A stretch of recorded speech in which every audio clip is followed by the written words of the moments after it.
Bueno, muy buenos días. Mi nombre es Leiria Azcona y voy a presentar una comunicación que habla de la repercusión del movimiento moderno en las viviendas sociales que se levantaron en Guipúzcoa durante la posguerra española.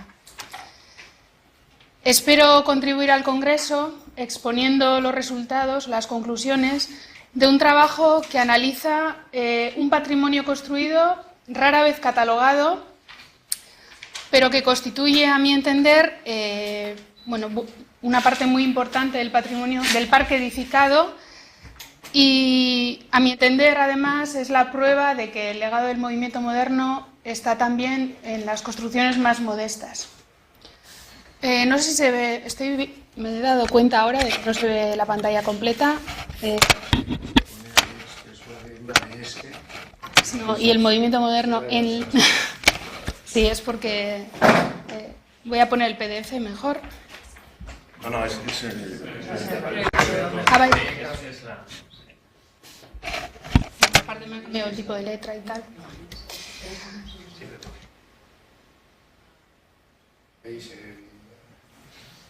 Bueno. Vale. ¿Esto qué trae? No, barkatu, si no jarraitzen dugu beste.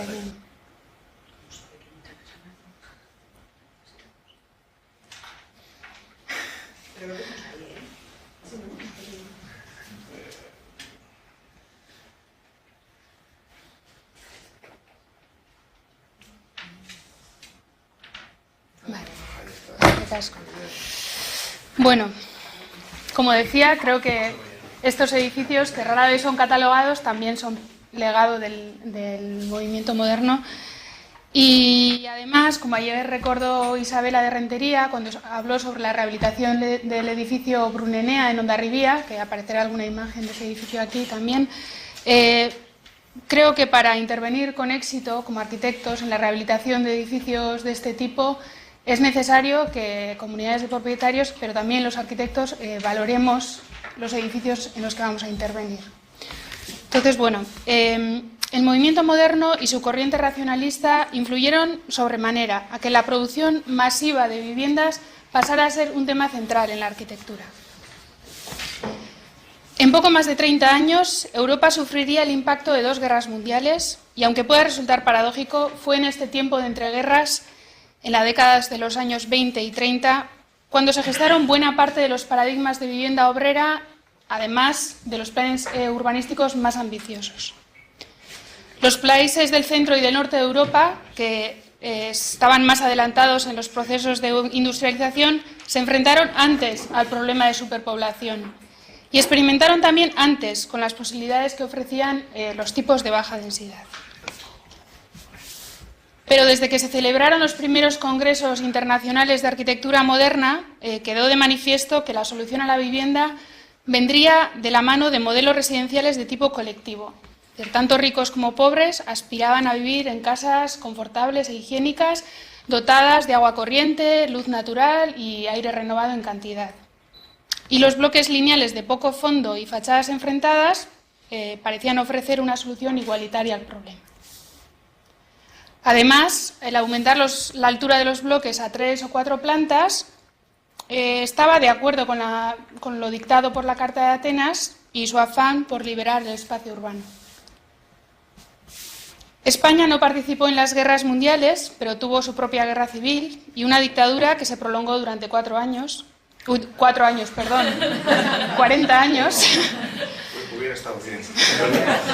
Barkatu. Y que condicionó, todos los aspectos de la vida, también el de la producción de viviendas. De todos modos, durante los años previos a la guerra, los interesados en el movimiento moderno ya habían tenido la ocasión de experimentar con lo dictado por las vanguardias europeas. Entre los que apostaban por superar el eclecticismo entonces dominante y mirar al exterior estaban los jóvenes arquitectos del Gatepac y entre ellos los 8 guipuzcoanos del Grupo Norte, con José Manuel Aizpurua como cabeza visible. Y es que en la década de los años 30, y sobre todo en la antesala de la Guerra Civil, fueron muy productivas en cuanto a difusión de lo moderno se refiere. Y me gustaría destacar 4 puntos por su proximidad al contexto guipuzcoano y su repercusión en la producción de vivienda protegida después de la guerra. El primero de ellos habla del Ateneo Guipuzcoano. Esta asociación cultural fue fundamental al organizar las conferencias de Mercadal o Gropius. También contribuyó con la organización de la exposición de Arquitectura y Pintura Modernas, celebrada al final del verano de 1930. Otro hecho reseñable fue la convocatoria al segundo CIAM, dedicado enteramente a la vivienda para el mínimo nivel de vida, que habría de celebrarse en Frankfurt en octubre de 1929, y más en particular el proceso de selección de la representación española, que se hizo a través del Concurso Nacional de Vivienda Mínima, pocos meses antes, que aunque la exposición del Congreso de Frankfurt no recogió ninguna de las plantas ganadoras del concurso nacional, la experiencia en conjunto sirvió para que algunas de las plantas allí presentadas se volvieran a emplear en otras ocasiones, como fue el caso del concurso para las viviendas municipales de Solocoeche II, celebrado en Bilbao en 1931. Las plantas ganadoras de Emiliano Amán o las de Luis Vallejo y Juan de Madariaga, que fueron segundo premio, se repitieron una y otra vez durante la posguerra. Otro hecho a destacar de este periodo fue el concurso de anteproyectos para la reforma del ensanche de Amara, de San Sebastián, celebrado en 1935, animado por las ideas provenientes del cuarto CIAM, el que daría luego lugar a la Carta de Atenas. El Ayuntamiento de la ciudad introdujo en las bases del concurso la posibilidad de entregar proyectos de tipo moderno, y en esa categoría presentaron sus trabajos Aizpurua o Mercadal. Y de ellos se desprende que el urbanismo predilecto de los seguidores del movimiento moderno era aquel compuesto por bloques lineales y organizaciones semiabiertas. Con todo ello, la arquitectura residencial atribuible a esta corriente en Guipúzcoa, antes de la guerra, fue escasa. Hay ejemplos reseñables formalmente adscritos al estilo internacional, pero no son de tipo protegido ni responden a las normas de racionalidad consensuadas en el segundo CIAM sobre habitación mínima. Y es que la asimilación de las experiencias europeas sucedió en el contexto de la dictadura. Antes incluso de que la guerra civil se diera por terminada, en el 39, Guipúzcoa ya había pasado a ser zona nacional 2 años antes, desde el gobierno de la dictadura se emitieron múltiples decretos que buscaban instaurar con mucha urgencia el llamado nuevo orden social o general, también en tema de vivienda.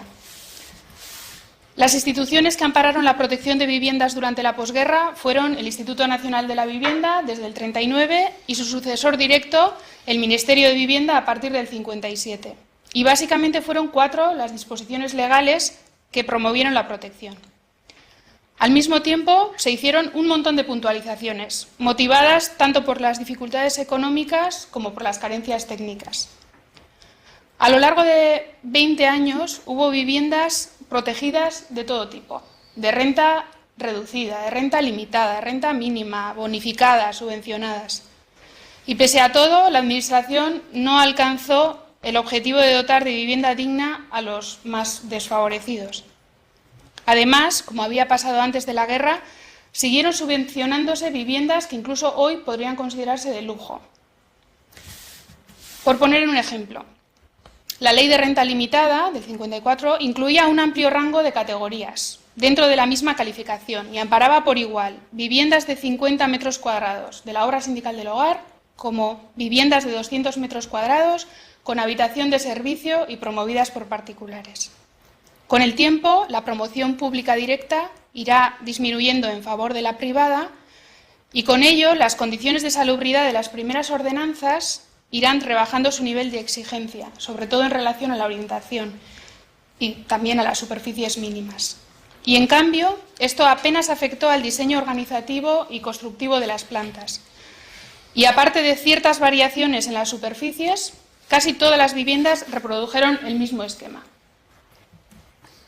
Desde el punto de vista formal, es difícil encontrar indicios del movimiento moderno en las fachadas de las viviendas protegidas. Aunque las normas del 39 prohibían los alardes decorativos y en general todo aquello que encareciera la construcción, apenas hubo prescripciones estéticas. Y en cambio, todos los edificios parecían seguir el mismo patrón compositivo. Años antes, cuando en el marco de las leyes de casas baratas predominaban los tipos de baja densidad, el estilo neovasco había sido recurrente. Y cuando los tipos colectivos pasaron a ser los preferentes, se siguió acudiendo al regionalismo, esta vez adaptado a una nueva escala. Las fachadas solían estar compuestas por zócalos de mampostería concertada, ventanas y contraventanas de madera, aleros con vuelo y entrepaños con acabados estilo tirolesa. Como ha dicho Ana antes, la horizontalidad en la composición, las ventanas rasgadas, incluso la generalización del hormigón armado fueron recursos muy utilizados, pero en las fachadas industriales, por los mismos arquitectos que estaban construyendo vivienda protegida. Y es que la producción más moderna fue sin duda la que resultó del ámbito industrial.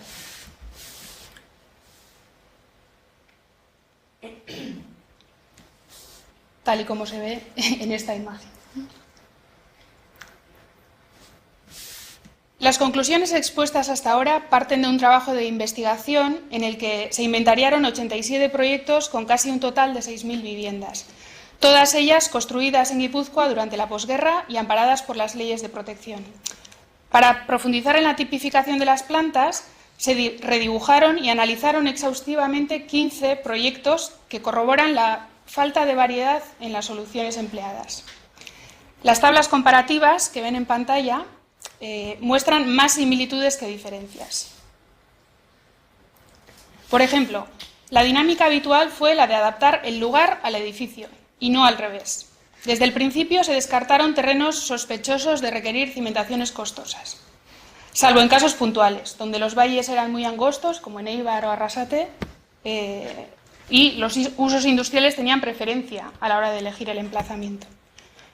Por lo general, las urbanizaciones no superaron las 150 viviendas y eran habituales grupos de 3 o 6 bloques. Los bloques seguían una directriz recta o giraban 90 grados y formaban plantas en forma de T, C, E o L. Y cuanto más lejos del centro, más fragmentada aparece la manzana. Estos bloques no solían incluir otro uso que no fuera el residencial, también en planta baja. Solo en casos excepcionales, cuando la pendiente del terreno era excesiva, se aprovechaba la oportunidad para crear un semisótano destinado al local. Los equipamientos colectivos como centros de reunión, frontones o lavandería, que aparecen en algunos proyectos de la década de los 40, tendieron a desaparecer. En cierto modo, con ello, se conseguía la zonificación urbana anhelada por la Carta de Atenas. Terrenos llanos como estos admitían casi cualquier tipo de edificio y, sin embargo, el modelo elegido y repetido constantemente fue el de bloque lineal de doble crujía, con una escalera común, dando servicio a 2 viviendas por rellano y cubierta inclinada a 2 aguas. El fondo edificado podía oscilar entre 8 y 12 metros. Aunque el tipo más empleado apenas superaba los 8,5 metros. El perfil medio también fue una constante, siendo habitual de planta baja y 3 o 4 alturas. La anchura de las fachadas, en cambio, resultaba de la adición de los dormitorios, por lo que el rango de longitudes era variable. Aunque con el tiempo las normas admitirían programas más reducidos, el tipo más extendido fue el que incluía 3 dormitorios. Por lo general, la agrupación aseo-cocina se situaba junto al acceso a la vivienda y a partir de ahí, siguiendo la directriz, se situaban los dormitorios. Y es que hubo muy pocas variaciones en la distribución de espacios. Se emplearon fundamentalmente aquellos tipos ya conocidos y difundidos con motivo del segundo CIAM o del Concurso Nacional de Vivienda Mínima o las plantas finalistas de Solocoetxe II, ya citadas. Y no quiero terminar sin citar otra de las transformaciones importantes de este periodo, como fue la incorporación gradual del hormigón armado en las viviendas protegidas, ya que su empleo generalizado no sucedería hasta finales de los 50. El hormigón armado se utilizó al comienzo de la posguerra como sustituto de la madera en la hilera central de pilares y en la viga de canto que recorría la directriz. También en los tunchos de atado perimetrales y en aquellos elementos como escaleras, balcones, aleros o suelos de cocinas y baños, donde en definitiva había más peligro por la exposición al agua. La fachada portante de fábrica iba a perder su función pero durante la posguerra se siguió recurriendo a ella y fue habitual disponer de un zócalo de mampostería concertada hasta planta primera y de ahí en adelante levantar el muro de fábrica con ladrillo hueco doble de un asta. Todo resultaba muy acorde con el modelo autárquico. El ladrillo era el material tradicional por antonomasia y no requería de una mano de obra excesivamente cualificada. Bueno, y para finalizar, en resumen, se constata un retraso de 2 a 3 décadas en la implantación de los tipos experimentados durante los años 20 en Europa y, salvo en casos puntuales que prueban el alto grado de cualificación de algunos arquitectos, la producción de viviendas se basó en la copia sistemática de los ejemplos ya citados. Apenas se profundizó en reducir el programa mínimo ni en optimizar los métodos constructivos. Las razones para ello pueden hallarse, además de la carestía inherente al contexto, en la falta de cualificación en todos los niveles de producción, partiendo de los órganos legisladores y promotores. Y, sin embargo, gracias a la copia sistemática de los modelos ya citados, por primera vez en la historia se generalizaron aspectos como el agua corriente, la iluminación directa o la ventilación cruzada.